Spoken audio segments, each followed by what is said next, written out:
ಹರಿಹರದ ಹರಿಹರೇಶ್ವರ ಮಠದ ಲೆಕ್ಕಪತ್ರ ಗಲಾಟೆ, ಸಮಾಜಕ್ಕೆ ನೋವುಂಟು ಮಾಡಬೇಡಿ ಎಂದ ಸಂತೋಷ್ ಕುಮಾರ್ ಐ ಪಾಟೀಲ್. ಸೊ ಈಗ ಅಲ್ಲಿ ಕೂಡಲ ಸಂಗಮ ಪೀಠದ ಶ್ರೀಗಳನ್ನು ವಜಾಗೊಳಿಸುವಂಥ ಕೆಲಸ ಆಯಿತು. ಅದಾದ ನಂತರ ಇನ್ನು ಹಾಗೆ ಸಮಾಜ ನೋವನ್ನು, ಕಹಿ ನೆನಪುಗಳನ್ನು ನೆನಪು ಹಾರ್ತಾ ಇದ್ವಿ. ಇತ್ತೀಚಿನ ದಿನಮಾನದಲ್ಲಿ ನನಗೆ ಎಕ್ಸಾಕ್ಟ್ಲಿ ಏನು ನಡೀತಾ ಇದೆ, ಏನಾಗಿದೆ, ಯಾವ ಆ್ಯಂಗಲಲ್ಲಿ ಪೀಠದಲ್ಲಿ ಚರ್ಚೆ ನಡೀತಾ ಇದೆ ಅಂತ ನನಗೆ ಐಡಿಯಾ ಇಲ್ಲ.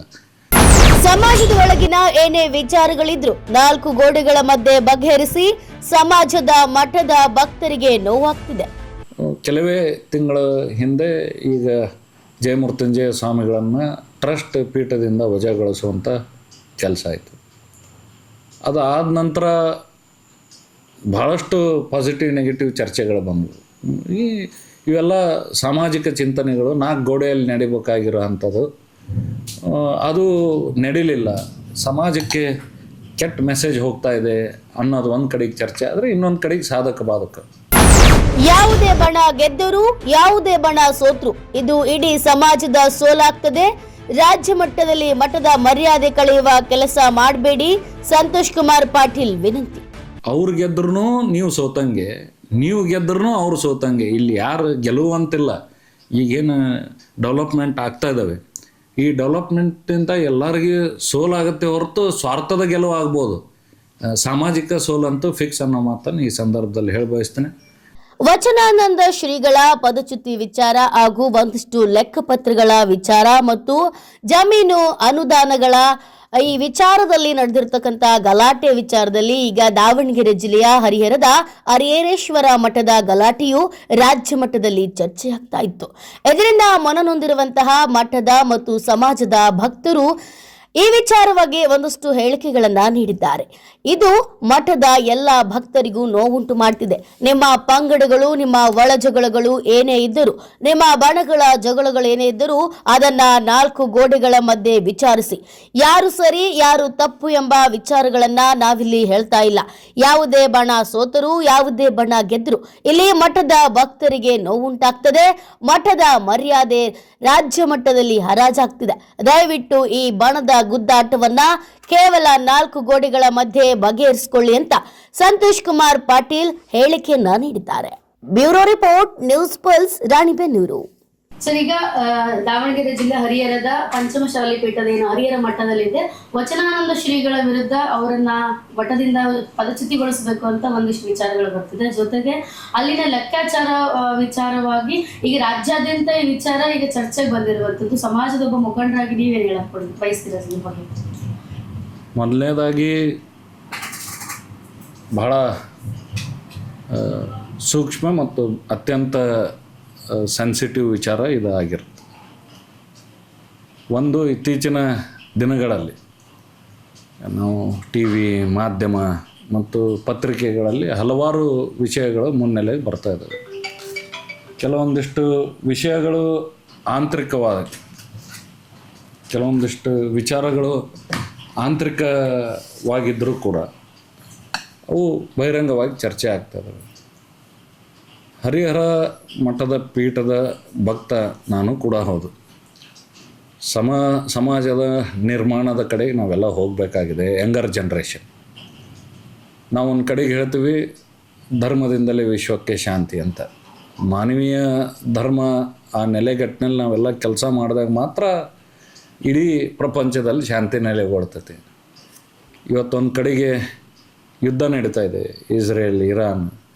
ಅದರದ್ದು ಇಂಪ್ಯಾಕ್ಟ್ ಎಂಟೈರ್ ಗ್ಲೋಬಲಿ ಆಗ್ತಾಯಿದೆ. ಇಡೀ ಭೂಮಂಡಲದಲ್ಲೇ ಎಲ್ಲ ರಾಷ್ಟ್ರಗಳಿಗೂ ಅದರ ಇಂಪ್ಯಾಕ್ಟ್ ಐದರ್ ಯಾವುದೂ ಪಾಸಿಟಿವ್ ಏನಾಗಿ ಎಲ್ಲೂ ಯಾವ ಕಂಟ್ರಿಯಲ್ಲೂ ಆಗ್ತಾಯಿಲ್ಲ. It's all negative impact. ಯಾವತ್ತೂ ಸಂಘರ್ಷ ಮತ್ತು ಹೋರಾಟಗಳಿಂದ ಪಾಸಿಟಿವ್ ಇಂಪ್ಯಾಕ್ಟ್ ಆಗ್ಲಿಕ್ಕೆ ಸಾಧ್ಯ ಇಲ್ಲ ಅನ್ನೋದು ನನ್ನ ಮನಸ್ಥಿತಿ.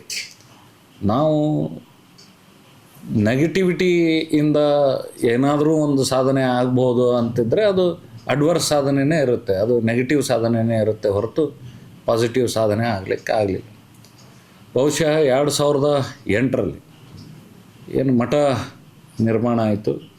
ಮಠ ನಿರ್ಮಾಣ ಆದ ನಂತರ 2 ಶ್ರೀಗಳು, ಚರ ಮತ್ತು ಸ್ಥಿರ ಪೀಠಾಧಿಪತಿಗಳು ಹರಿಹರ ಪೀಠಕ್ಕೆ ಬಂದರು. ಅದರ ಪ್ಯಾರಲಲಿ ರಾಜ್ಯವ್ಯಾಪ್ತಿ ಜನಕ್ಕೆ ಮುಟ್ಟಬೇಕು. ಈ ಕಡೆ ಭಾಗದಾಗ ಮಧ್ಯ ಕರ್ನಾಟಕದಾಗ ಹರಿಹರ ಮತ್ತು ಆ ಕಡೆ ನಾರ್ತ್ ಕರ್ನಾಟಕದಲ್ಲಿ ಕೂಡಲ ಸಂಗಮದ ಪೀಠ ಜಯಮೃತ್ಯುಂಜಯ ಸ್ವಾಮೀಜಿಗಳು ಆ ಕಡೆಗೆ ಪೀಠಾಧಿಪತಿಗಳಾದರು.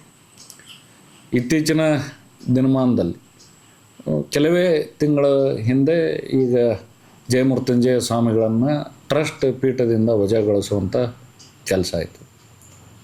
ಅದಾದ ನಂತರ ಭಾಳಷ್ಟು ಪಾಸಿಟಿವ್ ನೆಗೆಟಿವ್ ಚರ್ಚೆಗಳು ಬಂದವು. ಇವೆಲ್ಲ ಸಾಮಾಜಿಕ ಚಿಂತನೆಗಳು 4 ಗೋಡೆಯಲ್ಲಿ ನಡಿಬೇಕಾಗಿರೋ ಅಂಥದ್ದು. ಅದು ನಡೀಲಿಲ್ಲ. ಸಮಾಜಕ್ಕೆ ಕೆಟ್ಟ ಮೆಸೇಜ್ ಹೋಗ್ತಾ ಇದೆ ಅನ್ನೋದು ಒಂದು ಕಡೆಗೆ ಚರ್ಚೆ ಆದರೆ, ಇನ್ನೊಂದು ಕಡೆಗೆ ಸಾಧಕ ಬಾಧಕ. ಯಾವತ್ತೂ ಲೇಮೆನ್ ಅಂದರೆ ಜನಸಾಮಾನ್ಯ, ನನ್ನಂಥ ಜನಸಾಮಾನ್ಯ ಮಠದ ಆಂತರಿಕ ವಹಿವಾಟು ಮತ್ತು ಆಡಳಿತದಿಂದ ದೂರನೇ ಇರ್ತಾನೆ. ನಾನು ಸಹಕಾರ ಕೊಡ್ತೀನಿ ಅಷ್ಟೇ. ನಾನು ಸಮಾಜದಾಗ ಹುಟ್ಟಿರೋದಕ್ಕೆ ನನ್ನಿಂದ ಏನು ಸಾಧ್ಯ ಇದೆ ಅನ್ನೋದನ್ನು ಕುರಿತು ನಾವು ಸಹಕಾರ ಕೊಡ್ತೀವಿ ಹೊರತು ನಾವು ಅದ್ರಾಗ ಇನ್ವಾಲ್ವ್ಮೆಂಟ್ ಆಗಿ ಯೂಶ್ವಲಿ ಜನಸಾಮಾನ್ಯ ಯಾರೂ ಇನ್ವಾಲ್ವ್ ಆಗಿರೋದಿಲ್ಲ ಎಕ್ಸೆಪ್ಟ್ ಟ್ರಸ್ಟ್ ಮತ್ತು ಅವ್ರ ಜೊತೆ ನಿಕಟವಾಗಿ ಒಡನಾಟ ಇರೋಂಥರು. ಸೊ ಈಗ ಅಲ್ಲಿ ಕೂಡಲ ಸಂಗಮ ಪೀಠದ ಶ್ರೀಗಳನ್ನು ವಜಾಗೊಳಿಸುವಂಥ ಕೆಲಸ ಆಯಿತು. ಅದಾದ ನಂತರ ಇನ್ನು ಹಾಗೆ ಸಮಾಜ ನೋವನ್ನು, ಕಹಿ ನೆನಪುಗಳನ್ನು ನೆನಪು ಹಾರ್ತಾ ಇದ್ವಿ. ಇತ್ತೀಚಿನ ದಿನಮಾನದಲ್ಲಿ ನನಗೆ ಎಕ್ಸಾಕ್ಟ್ಲಿ ಏನು ನಡೀತಾ ಇದೆ, ಏನಾಗಿದೆ, ಯಾವ ಆ್ಯಂಗಲಲ್ಲಿ ಪೀಠದಲ್ಲಿ ಚರ್ಚೆ ನಡೀತಾ ಇದೆ ಅಂತ ನನಗೆ ಐಡಿಯಾ ಇಲ್ಲ. ನಾನು ಅಡ್ಮಿನಿಸ್ಟ್ರೇಟರು ಅಲ್ಲ, ಅಥವಾ ನಾನಲ್ಲಿ ಟ್ರಸ್ಟಿನೂ ಅಲ್ಲ, ಅಥವಾ ನಾನು ಯಾವುದೂ ಹುದ್ದೆಯಲ್ಲೂ ಇಲ್ಲ. ನಾನಲ್ಲಿ ಭಕ್ತ ಅಷ್ಟೇ.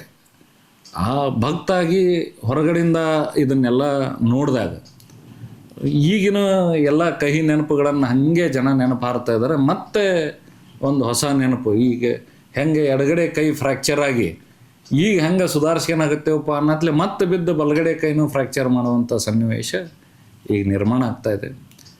ನನ್ನ ವೈಯಕ್ತಿಕ ವಿಚಾರವಾಗಿ ಈ ಥರದ ವಿಚಾರಧಾರೆಗಳು, ಈ ಥರದ ಅಭಿಪ್ರಾಯಗಳು 4 ಗೋಡೆ ನಡುವೆ ನಡಿಬೇಕು. ಶ್ರೀಗಳ ಆದಿಂದಲ್ಲಿ ಅಥವಾ ಶ್ರೀಗಳ ನೇತೃತ್ವದಲ್ಲಿ, ಟ್ರಸ್ಟ್ನವ್ರ ನೇತೃತ್ವದಲ್ಲಿ ಯಾರು ಸಾಧಕ ಬಾಧಕಗಳನ್ನು ಚರ್ಚೆ ಮಾಡ್ಬೇಕಂತಂದ್ರೆ ಅವರೆಲ್ಲರೂ within the premises, within the 4 wall ಚರ್ಚೆ ಮಾಡಿದರೆ ಒಳ್ಳೆಯದಾಗುತ್ತೆ. ಯಾಕಂದರೆ ಜನ ಈಗ ಆಲ್ರೆಡಿ ಒಂದು ರೌಂಡ್ ಘಾಸಿಗೆ ಒಳಗಾಗಿದ್ದಾರೆ.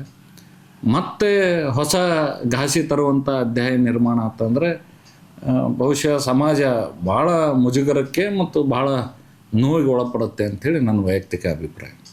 ಇನ್ನು 3 ದಿನದಿಂದ ರಾಜ್ಯಾದ್ಯಂತ ಚರ್ಚೆ ನಡೀತಿದೆ. ಅದರಲ್ಲೂ ಭೂಮಿ ವಿಚಾರ, ಅನುದಾನದ ವಿಚಾರದ ಲೆಕ್ಕದಲ್ಲಿ ಕೋಟ್ಯಾಂತರ ರೂಪಾಯಿ ವ್ಯವಹಾರ ನಡೆದಿದೆ. ವಚನಾನಂದ ಶ್ರೀಗಳ ಅವರ ಬೆಂಬಲಿಗರು ಒಂದು ಕಡೆ ಆದರೆ, ಈ ಟ್ರಸ್ಟಿಗಳಲ್ಲಿ 2 ಬಣ ಆಗಿದೆ. ಆ 2 ಬಣಗಳ ಹೊಡೆದಾಟಗಳು ನಡೀತಿದೆ. ಇದ್ರ ಬಗ್ಗೆ ಏನು ಹೇಳ್ತೀರಿ? ನನ್ನ ವೈಯಕ್ತಿಕ ಅಭಿಪ್ರಾಯದಲ್ಲಿ ಯಾವುದೇ ಮಠಮಾನ್ಯಗಳಿರಲಿ, ಯಾವುದೇ ಗುಡಿ ಗುಂಡಾರಗಳಿರಲಿ, ಅವು ಬಹುಶಃ ಮ್ಯಾಕ್ಸಿಮಮ್ ಗೌರ್ಮೆಂಟ್ ಏಡ್ ಯಾವುದೇ ಸರ್ಕಾರ ಬರಲಿ, ಸರ್ಕಾರದ ಅನುದಾನವನ್ನು ತಗೊಂಡು ಅಭಿವೃದ್ಧಿ ಕಡೆಗೆ ಡೆವಲಪ್ಮೆಂಟ್ ಮಾಡ್ತಾರೆ.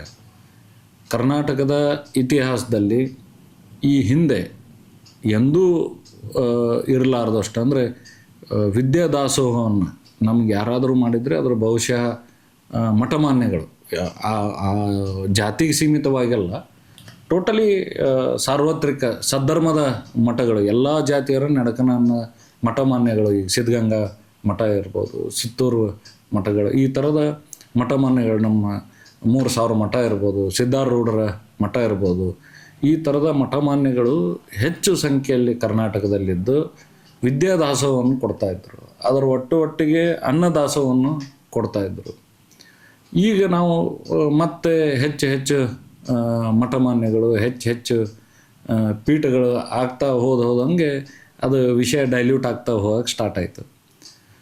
ಯಾವಾಗ ಆ ವಿದ್ಯಾದಾಸೋಹ, ಅದು ಅನ್ನದಾಸೋಹ ಯಾವಾಗ ಮಠಮಾನ್ಯಗಳು ಕೊಡೋಕ್ಕೆ ಸ್ಟಾರ್ಟ್ ಮಾಡಿದ್ವು, ಸರ್ಕಾರಕ್ಕೆ ಅನ್ನಿಸ್ತು ಬಹುಶಃ ಇದು ಒಂದು ಮಾರ್ಗ ಆಗ್ಬೋದು. ಇವ್ರಿಗೆ ಹೆಲ್ಪ್ ಮಾಡಿದರೆ ಇನ್ನೂ ಹೆಚ್ಚು ಕೆಲಸಗಳನ್ನು ಮಾಡಿ ಜನರಿಗೆ ಮತ್ತು ಜನಸಾಮಾನ್ಯನಿಗೆ ವಿದ್ಯೆ ಮತ್ತು ದಾಸೋಹದ ಅನ್ನ ದಾಸೋಹದ ವ್ಯವಸ್ಥೆಯನ್ನು ಇನ್ನೂ ಹೆಚ್ಚು ರೀಚ್ ಮಾಡ್ಬೋದು ಅನ್ನೋ ದಿಸೆಯಲ್ಲಿ ಬಹುಶಃ ಭಾಳಷ್ಟು ಸರ್ಕಾರಗಳು ಅನುದಾನವನ್ನು ಭಾಳಷ್ಟು ಈ ರಾಜ್ಯದಲ್ಲಿ ಮಠಗಳಿಗೆ ಕೊಟ್ಟಿದ್ದಾರೆ. ಆ ದಿಸೆಯಲ್ಲಿ ಹರಿಹರ ಮಠಕ್ಕೂ ಕೊಟ್ಟಿದ್ದಾರೆ. ಡೆವಲಪ್ಮೆಂಟ್ಸ್ ಅವ್ರು ಎಷ್ಟು ಕೊಟ್ಟಿದ್ದಾರೆ ಅಂತಲೂ ನನಗೆ ಐಡಿಯಾ ಇಲ್ಲ. ಎಷ್ಟು ಡೆವಲಪ್ಮೆಂಟ್ ಆಗಿದೆ ಅಂತಲೂ ನನಗೆ ಐಡಿಯಾ ಇಲ್ಲ. ನಿಮ್ಮ ಕೇಳೋ ಪ್ರಶ್ನೆಗೆ ನಾನು ಒಂದು ಮಾತ್ರ ಉತ್ತರ ಕೊಡಬಲ್ಲೆ. ಅನುದಾನ ತಗೊಂಡಿದ್ದು ಬಂದಿದ್ದು ಆನ್ ರೆಕಾರ್ಡ್ ಇರುತ್ತೆ, ಅನುದಾನ ಖರ್ಚು ಮಾಡಿದ್ದು ಆನ್ ರೆಕಾರ್ಡ್ ಇರುತ್ತೆ. ಯಾರು ಒಬ್ಬರು ಆಡಿಟರ್ ಜನರಲ್ ಟೈಪ್ ಯಾರನ್ನಾರು ಒಬ್ಬರು ನೇಮಕ ಮಾಡಿಕ್ಯಾರ್ರಿ. ಟ್ರಸ್ಟು, ಪೀಠಾಧೀಶರು, ಸಂಘ ಸಂಸ್ಥೆಗಳು ಮತ್ತು ಸಮಾಜದ ಎಲ್ಲರೂ ಹಿರಿಯರು ಸೇರಿ ಆಡಿಟರ್ ಜನರಲ್ ಟೈಪ್ ಯಾರು ಒಬ್ಬರನ್ನ ನೇಮಕ ಮಾಡಿಕೊಂಡು ಕಂಪ್ಲೀಟ್ ಪಿನ್ ಟು ಪಿನ್ ಆಡಿಟ್ಗಳನ್ನು ಮಾಡಿಕೊಂಡು ಯಾರು ತಪ್ಪಿತಸ್ಥರು, ಯಾರು ಸರಿ, ಯಾವ್ದು ತಪ್ಪು, ಯಾವ್ದು ಅನುದಾನ ಬಂದಿದೆ, ಯಾವ್ದು ಬಂದಿಲ್ಲ ಅದನ್ನು ಕ್ರಾಸ್ ಚೆಕ್ ಮಾಡ್ಕೊಂಡು ಆಮೇಲೆ ಸಾಮಾಜಿಕವಾಗಿ ಅವೆಲ್ಲ ಚರ್ಚೆ ಆಗಲಿ. ಇನ್ನೊಬ್ಬರ ನಿಂದನೆ ಆಗೋದು ಬೇಡ ಅಂತ. ಟ್ರಸ್ಟ್ನ ಅವ್ರ ನಿಂದನೆ, ಅವ್ರ ಟ್ರಸ್ಟ್ ಇವ್ರ ನಿಂದನೆ, ಅವ್ರ ನಿಂದನೆ, ಈ ಟೋಟಲಿ ಯಾರು ನಿಂದನೆ ಮಾಡಿದ್ರು ನಿಮ್ಮರನ್ನೇ ನಿಂದನೆ ಮಾಡ್ಕೊಂತೀರಿ, ನಿಮ್ಮನ್ನೇ ನಿಂದನೆ ಮಾಡ್ಕೊಂತೀರಿ. ಅವ್ರು ಗೆದ್ರೂ ನೀವು ಸೋತಂಗೆ, ನೀವು ಗೆದ್ರೂ ಅವ್ರು ಸೋತಂಗೆ. ಇಲ್ಲಿ ಯಾರು ಗೆಲುವಂತಿಲ್ಲ. ಈಗೇನು ಡೆವಲಪ್ಮೆಂಟ್ ಆಗ್ತಾ ಇದ್ದಾವೆ, ಈ ಡೆವಲಪ್ಮೆಂಟಿಂದ ಎಲ್ಲರಿಗೂ ಸೋಲಾಗುತ್ತೆ ಹೊರತು ಸ್ವಾರ್ಥದ ಗೆಲುವು ಆಗ್ಬೋದು. ಸಾಮಾಜಿಕ ಸೋಲಂತೂ ಫಿಕ್ಸ್ ಅನ್ನೋ ಮಾತನ್ನು ಈ ಸಂದರ್ಭದಲ್ಲಿ ಹೇಳಿ ಬಯಸ್ತೇನೆ.